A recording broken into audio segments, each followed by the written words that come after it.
Hey class, wanted to make another video about dictionaries. In our previous video, we went over lists and how they're helpful. Lists are great because they help us keep track of multiple values and are indexed with numerical numbers. But sometimes we want to keep track of data with meaningful indexes, something that can help us find it easier. One great way that we can do that is with a dictionary. If I wanted to keep track of some birthdays of different people, one way that I could do that is by implementing a dictionary of my birthdays. And with dictionaries, we use the curly brace instead of the square bracket. And the curly brace then will take key value pairs, and we delimit them with a colon. So I'm going to do it with the way that I showed you in the previous video with lists, with a new line to kind of keep things a little bit easier and organized. So let's say that I have a friend named John, and John's birthday is on May 20th. We could keep track of that with specifying the key to the left of the colon. We put a space in between the colon, and the value is at the right.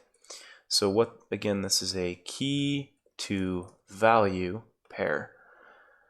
One nice thing is you can put comments in both dictionaries as well as lists, but remember that comments take up the entire line. So if you're going to put a comment in, it needs to be the new line format like this. Then, just like in a list, we're going to separate the value with a comma, and we can insert our next key value pair. So let's say Jane, and her birthday is December 15th. And the values can literally be anything. They can be lists, they can be dictionaries, they can be strings, they can be integers, they can be floats, they can be anything. And that's really one of the benefits of keeping track of key value pairs, is it makes things easier to look up instead of just indexes. So we can go through here and we could say, let's look up Jim, and Jim's birthday is on September 15th. And we'll do Chris, and Chris's birthday is on August 29th.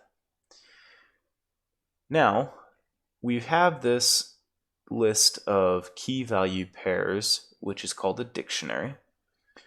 And just like with a list and numerical indexes, a dictionary also uses indexes, but it looks up by the key.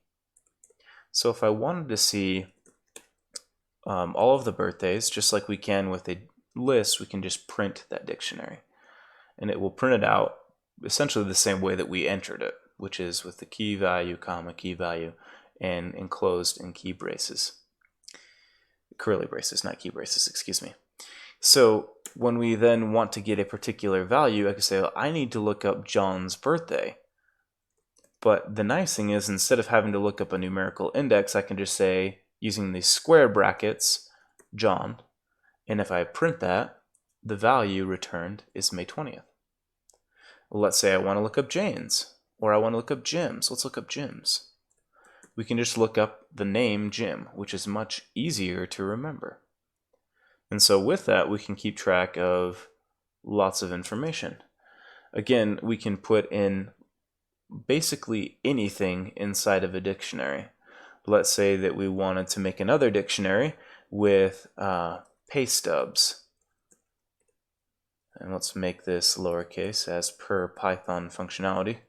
And we're going to use John again, and we're going to say he gets $23.15. And we'll use Jane, and Jane gets $15.26.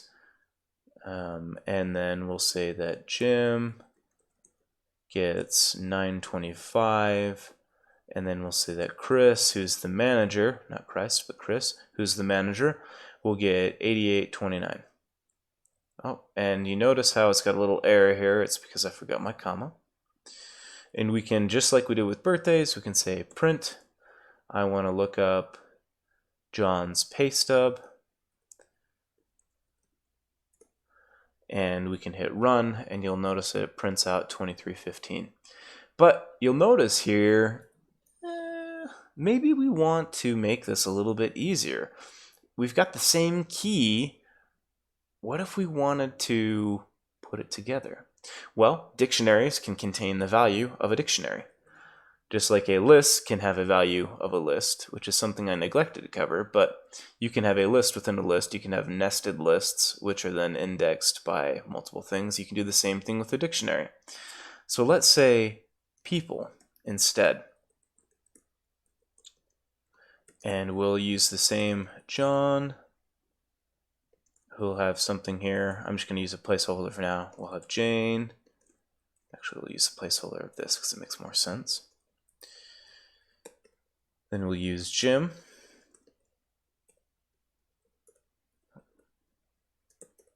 And Chris. And in here, we can actually put in their birthday, which his was May 20th. And we can also store their pay stub, which is, John was 2315. And so then we can store that information for John. Then for Jane, we can store her birthday, which was December 15th, and her pay stub was, what was her pay stub? Jane was 1526. And the cool thing is we could even use the same information here. We could look up the information from the previous declaration. Birthday, we want to store in the my birthdays, and we want to get the one for Jim, right? Then we'll come down here and we'll get the pay stub, and his pay stub comes from the pay stub dictionary, and we'll look up Jim. So that way I don't have to manually type it all in. And we can do the same thing for Chris. Oops, sorry.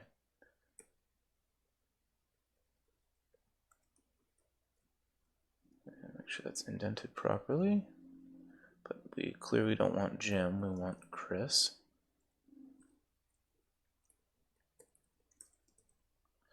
And now if we were to try to look up something from the people, we could say I want to print from my people dictionary, I want to look up Jane, and let's just print and see what that looks like. So that provides us, and it shows that there's a dictionary that we have associated with Jane, and it has her pay stub and her birthday. If I wanted to get just her birthday, I could do that, and I could run it, and we would get her birthday of December 15th. So dictionaries are fantastic because they keep track of ways that we can store lots of keys and values. So if we were to think about our dictionary, and let's say we wanted to go back over our budget, we could actually, if we weren't getting information from the user, we could store the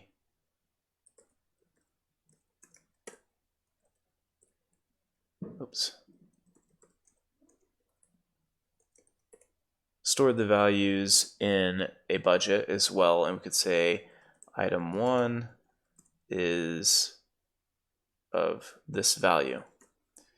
And without going into too much in case you end up needing to use this, the nice thing is with lots of these values and keys, later on we'll get into using loops. And loops allow us to look into these dictionaries. Dictionaries have some really great functions that allow us to get some particular information that we may need regarding the dictionary. So as you've seen, there is a way that we can access those particular pieces from the dictionary by using the index operator and specifying the key. We can also use the index operator to override a value for a dictionary. And we can actually do the same thing with a list. But let's use this here. So if we say people, let's say that I need to change John's pay stub. And I look up John, and I know that he has a pay stub. Oops. and I need to set that value. Now I want that value to be $30 an hour. I can do that. And then when I print out what that is again, some way later time in our program, if I print this, you can see that the value is now 30 instead of 23.15. Now this is only adjusting the people dictionary and not adjusting the my birthdays or the pay stub dictionary. So we still have all that information as well. But again, we can assign values using that same index operator, specifying the keys and then specifying the value. If I needed to add somebody in, I could do that by doing something like this. People, and I could specify Larry. Now, one important thing to remember is that that dictionary would have to exist first. If I tried to do pay stub after this and specify it,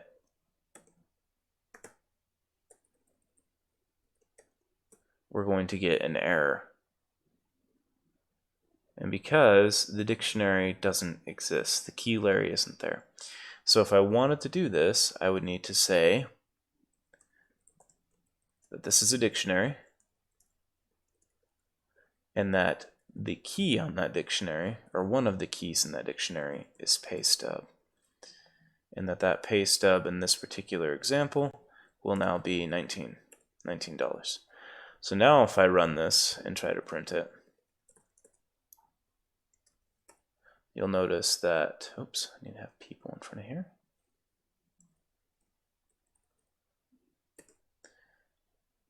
You'll notice that that dictionary, if I click around, has one key and one value, but it is in there.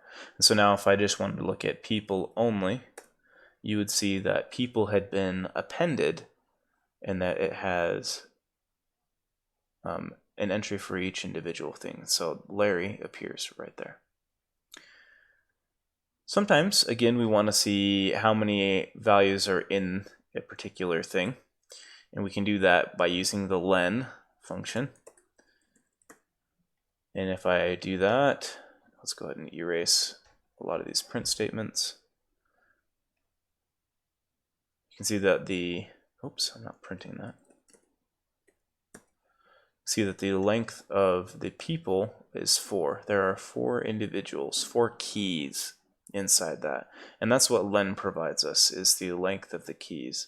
You can use len for lists as well to provide the number of values inside the list. Okay, we can also remove a key and its values by using del, which stands for delete. If I were to delete Jim from people,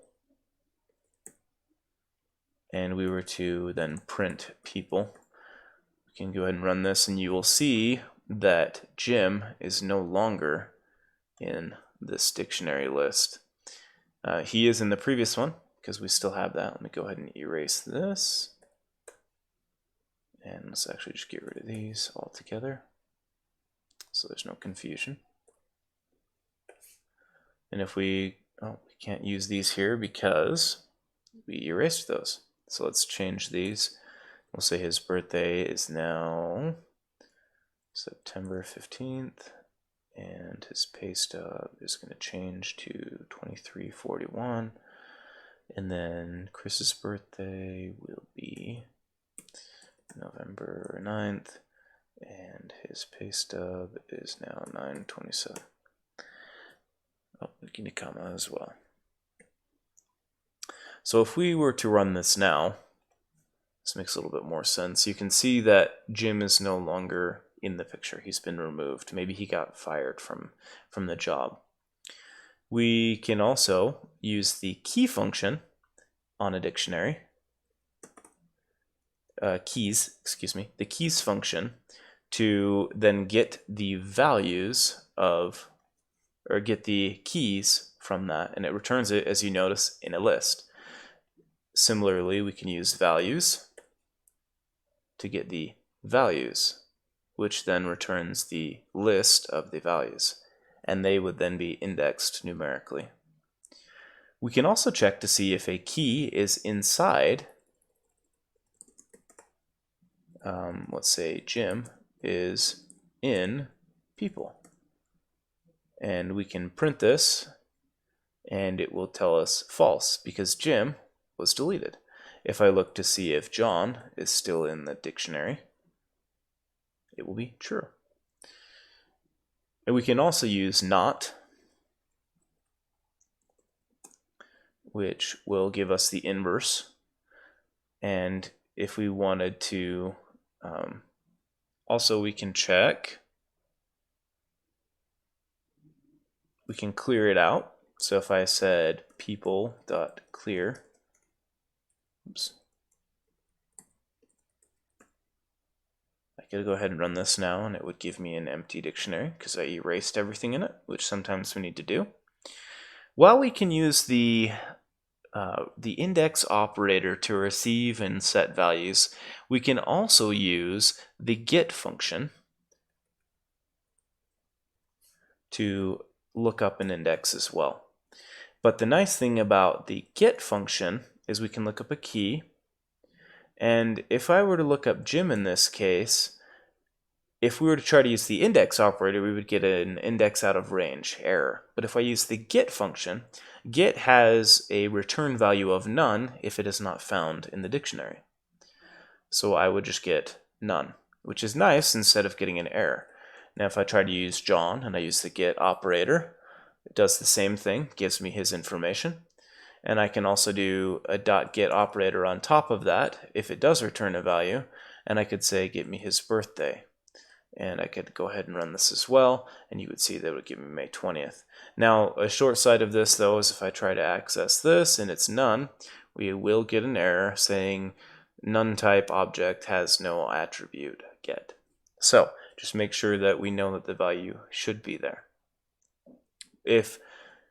One thing that you'll need to know about, looking at my notes here, is if we were to try to do other people, and we wanted to base it off of people, people itself right now actually will not be, or other people will not be a separate list or a separate dictionary.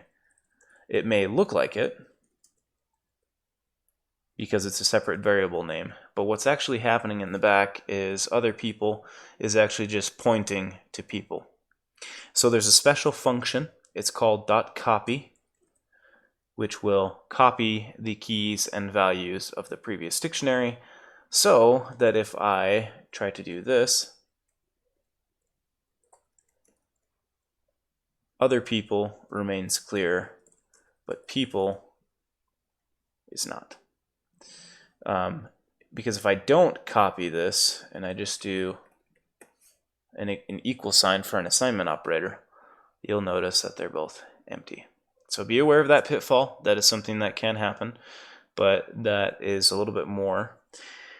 Just like in lists where we can use pop, we can also pop a value off. And we could say Jim, and we can steal the dictionary. And we could say people.pop, and we specify the key, which in this case would be uppercase Jim. If we do this, and we print Jim, and we print people, you'll notice that Jim, Jim was deleted. Let me remove this. And this is what happens if you try to use something that's no longer there. All right, let's try this again. So you'll notice that Jim has his keys, and he is also no longer in the list of people. Likewise, as with a list, if we don't specify this key, we can call pop, but Jim will no longer be Jim. He'll be Chris, because Chris is the last person there. And so Chris actually will be pulled off the last as well. And I guess in a dictionary you have to have a key, which is not true in Python 3. So just be aware of that. But you can also, with pop, specify a default value, as you can with get as well. That's something I forgot to specify. So we could say, give me Chris, and if I don't get Chris, give me the dictionary or a string, just give me some value. And whatever happens here, let's say I try to access Steve, and Steve isn't there, so I return the string instead of that value. So Chris would then have just the key or the string of some value. Same with pop. If we attempt to retrieve an item from the dictionary, but it's not there, then let's do this. The variable of Steve will then contain some value. So we can also use update, which will then allow us to pass in an additional dictionary with additional keys and values, which we then can print. We don't need Steve here because it doesn't return anything. And if we print this, you'll notice that there is now also a key with value or value string, which has been inserted in. This is much like the extend function inside of the list. So real quick, because I neglected to cover it in the previous video, one thing that I wanted to go over was multiple lists. You can have a list of lists. You can have a list of lists. You can have a list of dictionaries. You can have a list of essentially any value. So my nested list will be 0, 1, 2, followed by 3, 4, 5, followed by 6, 7, 8. And as with the previous lists, this list would be index 0, this list would be index 1, this list would be index 2, with each of them having a subsequent index on top of that. So if I wanted to access these values, it would be 0, 1, 2, 0, 1, 2, 0, 1, 2. And what that would look like here is my nested list. Oops. And we would use the first index operator to get which list we wanted. And then we would use the second index operator to get the value. So if I were to print this, actually let's look at number 2, 2, 2, and it should print 7. Let's go ahead and run this real quick, and you'll notice that, oh, excuse me, 8, not 7. So looking at it too quickly. The value 8 is what would be printed because we're looking at index 2 with subindex of 2. This is really nice if we need to print out multiple or store multiple sets of data. And as with lists and dictionaries, we could also nest dictionaries in list.